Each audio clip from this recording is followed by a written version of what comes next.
Assalamu alaikum wa rahmatullahi wa barakatuh, chers frères et sœurs à la foi. Vous avez sûrement reconnu Daro au Sénégal à travers ses différentes sorties dans Dakar ou juste sur les réseaux sociaux. Si ce n'est toujours pas votre cas, vous pouvez juste voir en vidéo quelques de nos activités.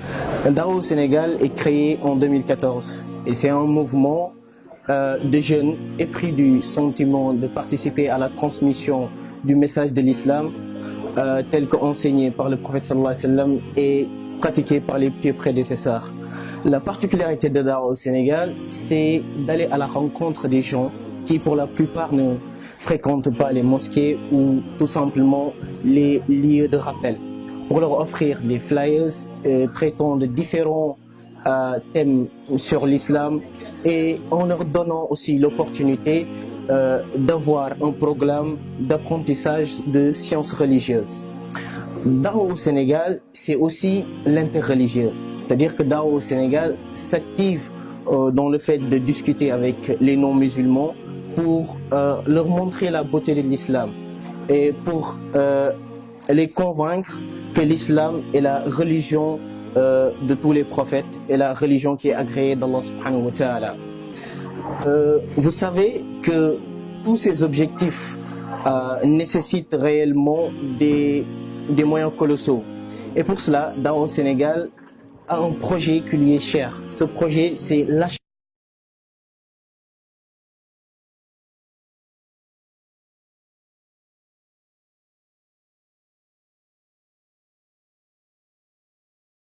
de 1 000 €. Et pour cela, donc, Daro au Sénégal vous invite à y participer de façon massive. Ce bus, chers frères et sœurs à la foi, nous permettra d'une part de régler de façon définitive nos problèmes de transport dans nos différentes missions à Dakar. D'autre part, ce bus nous permettra enfin de réaliser un projet qui nous tient à cœur, c'est de voyager dans les coins les plus reculés du Sénégal, où Daro au Sénégal est vivement sollicité. Parce que dans ces coins les plus reculés du Sénégal, les musulmans sont souvent à la proie facile de certains missionnaires évangélistes et qui pour la plupart se donnent corps et âme pour investir dans leur prédication. Donc nous devons faire de même en juste nous investissant. Donc Allah subhanahu wa ta'ala nous donne cette opportunité, c'est-à-dire d'investir dans ce bus-là. Et pour cela, sachez que une fois que vous investissez, vous participez à la guidée de beaucoup de musulmans dans ces régions les plus reculées. Donc Daro au Sénégal vous invite à participer de façon massive à ce projet qui est un bien pour la communauté. Et Allah subhanahu wa ta'ala nous rappelle dans le Coran que tout ce que vous ferez en tant que bien, vous le retrouverez le jour de la résurrection. Donc Allah subhanahu wa ta'ala agrée vos investissements et vous facilite votre cheminement spirituel. Azawallahu ala wa sallallahu ala nabina Muhammad wa ala alihi wa sahbihi ajma'in. Bismillah walhamdulillah wa sallallahu ala rasulillah wa ala alihi wa sahbihi ajma'in. Assalamu alaikum wa rahmatullah. ñoo ngi leen di nuyu di leen ziar seen mbokk Abou Ahmed Al Amin nekk kenn ci waa Daawa au Sénégal. Daawa au Sénégal comme ni ngeen ko déggee bu nekk benn mbooloo boo xam ne ay ndaw la tënk seen yitte moom mooy dugal seen loxo ci woote Yonent bi sallallahu alayhi wa sallam yéeg ne diine dafa war a yegg fépp ci kaw suuf ñoom ñu bëgg a bay seen waar ngir bokk ci ñooñu. mbooloo la boo xam ne ñoo ko sos 2014 ba léegi nii ñoo ngi yëngu ci activités yu wuute bokk na ci jàng ak jàngale. bokk na ci jël jàngale borom xam-xam yi ngir tasaare ko li ñu gën a yittewoo ci wàllu liggéey mu gën a doon suñu yitte moom mooy déplacé wu dem fekk doomu aadama yi fi ñu nekk fekk leen ci seen i kër fekk leen ci marché bi fekk leen ci tefesu géej gi fekk leen ci terrain bi fekk leen ci bépp bërëb boo xam ne dañu fay dajaloo ngir fàttali leen li seen borom subhanahu wa taala bëgg ci ñoom. mbooloo boobu nga xam ne seen yitte yëpp benn mbir la moom mooy nan la ñuy def ngir bokk ci ñi nga xam ne ñoom ñoo jaar ci yoonu yonent bi sallallahu alayhi wa sallam ngir jëfee li borom bi subhanahu wa taala di wax ne wa dakkar fa inna dikra tanfau lmuminin da leen fàttali ndax fàttali dafay jëriñ képp koo xam ne gëm na yàlla.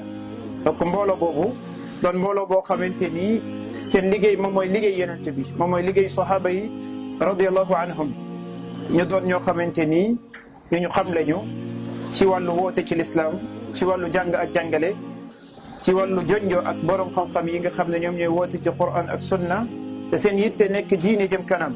comme ni ñu ko junjee sànq liggéeyu daawa Sénégal moom mooy déplacé wu dem ci doomu aadama yi ngir waxtaan ak ñoom te nit ñi ngir fekk leen dafay soxla ay matuwaay yu la ciy yóbbu.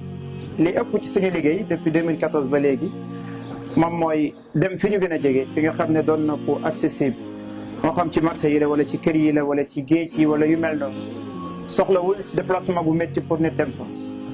ci loolu dañuy yëg ne liggéeyu daawa Sénégal dafa war a génn Dakar dafa war a génn Thiès dafa war a génn Ndar dafa war a génn feneen dafa war a dugg ci àll bi ndax umpale wu leen xew-xew yi nga xam ne moo ngi xew ci biir àll bi ci ne ñeneen nit ñoo xam ne woote wuñ ci lislaam ñoo ngi ñëw di xëcc ci jullit ñi di leen génnee ci seen diine ngir yóbbu leen ci leneen mu bokk ci suñu ay jubluwaay nan la ñuy def ngir mën a daw dem sauver suñu mbokk yooyu génnee leen ci fitna boobu nga xamante ni ñoo ngi leen koy teg guddi ak bëccëg ci génnee leen ci l'islam yóbbu leen ci leneen ñun ñu fexe saxal leen ci seen diine ba ñu mën a méngoog li seen borom subhanahu wa taala bëgg ci ñoom.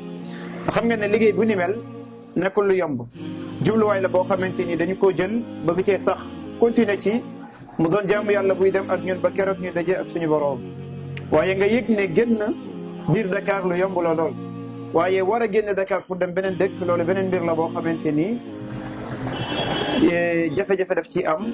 maanaam nit ki faw mu am effort faw mu am tuuti doole faw mu am tuuti kattan boo xam ne moom moo koy yombalal mbir yooyu ba nga xam ne demin bi dina doon lu am solo lool. donc pour jublu ci liggéey bu am solo boobu nga xam ne ñoo ko doon junj sànq moom mooy jéem a fexe nan la ñuy def pour suñu génn àll bi bokk ci. bu ñu waxee àll bi xëy na du da ngay xalaat Ndar wala Thiès wala feneen waaye àll bi maanaam ci biir fi nga xam ne néew kattan dal na leen ba ñu bari di leen nax ci seen wàllu diine ñoo ngi leen di jaaree ci côté boobu. fi nga xam ne xam-xam néew na fa ba ñu bari ñi leen di nax ci wàllu diine fa lañ leen di jaaree ba yegg ci génne leen ci l'islam yóbbu leen ci yeneen mbir yu dul l'islam. looloo tax daawa Sénégal daal di taxawal benn projet boo xamante ni jubluwaay bi mooy lu leen di yombalal ngir ñu mën a am accès ci àll boobu noonu ci biti ba mën a jot ci nit ñi. ci loolu ci la ñu teg benn projet boo xamante ni mooy nan la ñuy def ngir am benn oto wala sax ay oto. waaye fi ñuy tàmbalee mooy benn boo xamante ni dinañu mën a yóbbu ci lii suñu bëgg-bëgg dinañu mën a dugal ci biir bërëb yi ñu yegg ngir mën a jottali kàddu borom bi subhanahu wa taala ngir mën a fàttali doomu aadama yi. loolu mbir la boo xamante ni bu taxaw suñu kanam ci loolu ñuy woo bépp jullit boo xamante ni yëg-yëg am na ci xolam ci diine borom bi subhanahu wa taala mu bëgg a bokk ci ñi nga xamante ni dañuy bokk ci ñi topp ci yenente bi sallallahu alayhi wa sallam ngir jàllale message bi nga xamante ni moom la fi bàyyi woon bëgg a bokk ci ñi nga xam ne bëgg nañoo muccal nit ñi ci natt yi leen di dal ci ñeneen ñuy ñëw ngir génnee leen ci seen diine ñu leen di woo bokk yi ngeen bokk ci liggéey boobu.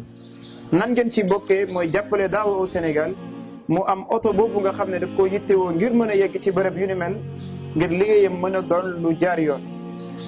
oto bi taxaw ci suñu kanam ci ab xayma moo ngi toll ci diggante 9 ba 10 millions mu doon ab oto boo xam ne dina doon lu mucc ayub ngir mën ñoo jàppale ñu yegg ci bërëb yooyu nga xam ne soxla nañu ko. li may mujjee incha allah di ko soññee sama mbokk yëpp ngir ñu jéem a bokk ci jaamu yàlla bu ni mel. Yonent bi sallallahu alayhi wa sallam dafay bàyyi diine digal ñëpp ñu liggéey ci liggéey bi mu doon liggéey. doomu aadama bi borom bi mën na koo dénk xam-xam mu jëfee xam-xam boobu bokk ci ñooñu waaye nit ki mën na koo dénk alal mu jëfee alal jooju bokk ci ñooñu. kii génn di jottali xam-xam bu fekkee ne ki am moo ko jàppale loolu jàll mooy ñoom ñaar ñooy bokk ci yiw bi kon bul nangu mukk yiw bu mel nii taxaw sa kanam daal di lay rëcc déedéet. Yonent bi sallallahu alayhi wa sallam dafa bokk ci lim ñu jàngal ci buntu yi gën a rëy nit ki am ci yiw mooy nit ki dugal loxoom ci li ñuy tuddee sadaqa jaariya mooy sarax boo xam ne dafay continuer ak moom ñu ko ciy bindal yiw ba keroog muy dajeeg boromam subhanahu wa taala. naam loolu mun nga ko am bu fekkee participer nga ci jaamu yàlla bi nga xam ne ñoo ngi la ciy woo. loolu mooy lan mooy nit ki fekk jaamu yàlla boo xam ne dañ koy taxawal ngir borom bi subhanahu wa taala mu jël lenn ci li mu am def ko ci même bu dee dafa tuuti. loolu di continuer di jaamu yàlla di liggéeyal borom bi subhanahu wa taala moom yiw ji dafay dellu ci moom. kon mbokk jullit sa téeméer sa junne sa ñaari junne wala lu ko ëpp bi ngay dugal ci yoonu yàlla jàppal ne mën naa nekk sabab ngir muccal ñu baree bari ñoo xam ne seen diine dafa naroon a sàmm. mën naa nekk sabab ngir ku nekkoon ci leneen lu dul l'islam ñëw dugg ci l'islam, mais mën na nekk sabab ngir jullit bu comprendre woon diineem tey diineem daal di doon lu leer ci moom nañ. bul na nga bokk ci ñi nga xamante ni xëy na amuñu xam-xam pour woote ci l'islam, amuñu jot pour woote ci l'islam, amuñu xelaat bu ñu joxe pour woote ci l'islam, waaye ñu am alal wala as tuut daal di koy denc bëgguñu ca dugal seen loxo. bul bokk ci ñooñ. bu fekkee ne borom bi buntu boobu la la ubbil, jéem cee góorgóorlu mu des sa diggante ak sa borom subhanahu wa taala. dina la bett ay yiw yu rëy rëy yu lay xaar ci kanam sa borom bu fekkee def nga sa alal fi borom bi gërëm. donc ñoo ngi woo mbokk yëpp ci ñu dugal seen loxo ci li ni mel. jullit bi bañ a am lu muy yéem wala lu muy xeeb, ndax jaamu yàlla moom dafay dellu ci yéene doomu aadama bi ngir borom bi fay ko ay yiw yu rëy rëy. ki nga xam ne bu amoon yéene wala su mënoon million daf koy def, kooku yéeneem su dee téeméer la am mu joxe ko incha allah borom bi dina ko jox yiw mu yéene woon. donc ñoo ngi woo mbokk yëpp ñu daal di góorgóorlu te bàyyi xel li Yonent bi sallallahu alayhi wa sallam di wax ne amul kenn kuy génne alalam di ko def ci yoonu yàlla lu dul borom bi dina yebal ab malaaka mu taxaw naan allahumma aati munfiqan xalafa. yàlla maa ngi lay ñaan kii di joxe nii ngir yow nga wuutalal ko lu gën loolu muy joxe. te borom bi dig nañu ay dig yu bëree bëree bëri ci Qur'an. bokk na ci li muy wax ne man da alladi yuqridu allaha qardan xasana fa yudaa'ifahu lah. kan ci yéen moom mooy lebal yàlla bor bu rafet, bor bu am solo, bor bu sell bu mucc ayub boo xam ne dafay jëriñ borom bi ak diineem. nee na kooku borom bi daal di ko koy fayee fay boo xam ne daf koy ful, daf koy multiplier. mënuloo xam fay boobu nan lay toll yow miy jël sa dërëm di ko lebal borom bi subhanahu wa taala. donc ci loolu ñoo ngi woo ñëpp di ñaan yàlla mu defal ñu tawfiq te jubal ñu saxal ñu ci diine ñun ñëpp, waaye ëllëg mu dekkal ñu ci kanam borom bi subhanahu wa taala atte ñu ci yërmandeem boole ñu ci waa aljanna. أعوذ بالله من الشيطان الرجيم بسم الله الرحمن الرحيم والصلاة والسلام على رسول الله وعلى آله وأصحابه أجمعين. Alhamdulillah, comme vous l'avez vu, les frères l'ont expliqué. On n'a pas besoin de revenir là-dessus. Nous lançons juste un message d'encouragement et de vous dire que nous avons un grand défi devant nous. Nous avons beaucoup de défis même devant nous. Et nous demandons, nous sollicitons votre aide et votre engagement vis-à-vis de ce projet-là, Inch'Allah. Nous demandons à Allah Ta'ala de nous faciliter, de toucher vos cœurs afin que vous vous sentiez responsable de ce noble travail qui est le travail de tous les messagers, comme Allah il dit dans le Coran, comme dans la sourate Nuh, Inni da'awtu qawmi laylan wa nahara. C'est ça notre mission. Appeler les gens à l'islam matin et soir. Et si nous ne le faisons pas, vous voyez bien, les chrétiens ont investi le monde entier avec des milliards, avec des moyens matériels, des moyens de toutes sortes afin d'amener les musulmans dans leur religion. Et ils réussissent dans certaines zones, surtout ici au Sénégal, dans le sud et dans beaucoup de zones. Ils ont investi de l'argent. Ils ont investi beaucoup de choses afin de récupérer les musulmans. Et c'est à nous, musulmans, de protéger nos frères musulmans, de les enseigner l'islam et d'aller récupérer ceux qui ont apostasié de l'islam. Et je vous assure, il y en a beaucoup. Pourquoi nous le disons? Pour vous alerter, pour que vous sachiez que la Oumma est en train d'être dévorée. Qu'Allah nous vienne en aide. Donc nous demandons à Allah de nous faciliter et d'accomplir ce projet et de vous faciliter, vous, à y participer, Inch'Allah. C'était le message de Dawa au Sénégal pour tous ceux qui vont regarder cette vidéo et vont participer de par leurs finances ou de par leurs invocations. Qu'Allah nous assiste tous. Assalamu alaikum wa rahmatullah.